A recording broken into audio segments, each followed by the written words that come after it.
All right, so what happens now? The MMA's best insider, Ariel Helwani, is here. So we basically got 7 days to figure this thing out. What's the latest on a possible replacement?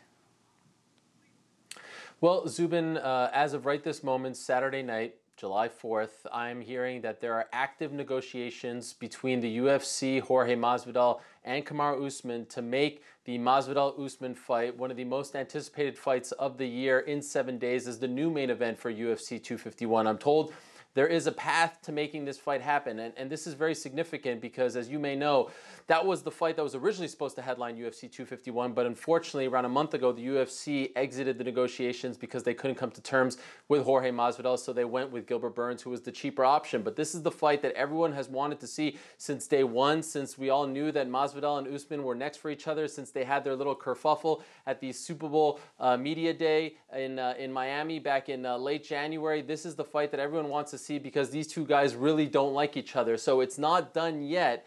They're still negotiating, but there is growing optimism that they can get this one done. How about that? Now, there is just one other logistical concern.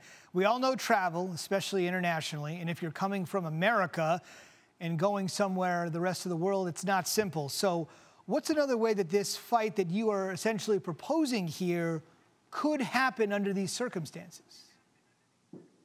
Yeah, and before I give you that, let me just say, if this was, say, 8 months ago, I think the fight would be done tonight. But as you know, different times that we're living in, I mean, they have to take at least 3 COVID tests just to get to the fight. Plus, we're talking now about the international travel to Abu Dhabi and dealing with their government and getting exemptions. I mean, there are a lot of hurdles that need to happen or get, jumped over in order for this fight to happen. But I was just thinking of something earlier tonight. I don't know if you're a pro wrestling fan, but back in 1986, I believe, WWE put on an event called WrestleMania 2, and they had matches in different locations. Well, one way to avoid the Abu Dhabi factor in all of this is you just have this fight at the UFC Apex in Las Vegas. They've been doing shows there for the past month. You don't have to go through all the protocols overseas in Abu Dhabi. You just do one fight. Once the co-main event between Max Holloway and Alexander Volkanovski is over, cut to Las Vegas, you do that one fight in front of no fans. Who wouldn't want that? Now, I want to make clear, this isn't on the table. They're trying to make this fight happen on quote-unquote Fight Island in Abu Dhabi, but I'm just offering this to the powers that be. If the Abu Dhabi part is some kind of big hurdle,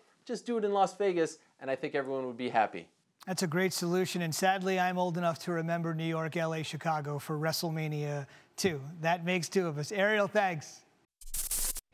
Thanks for watching ESPN on YouTube. For live streaming, sports, and premium content, subscribe to ESPN+.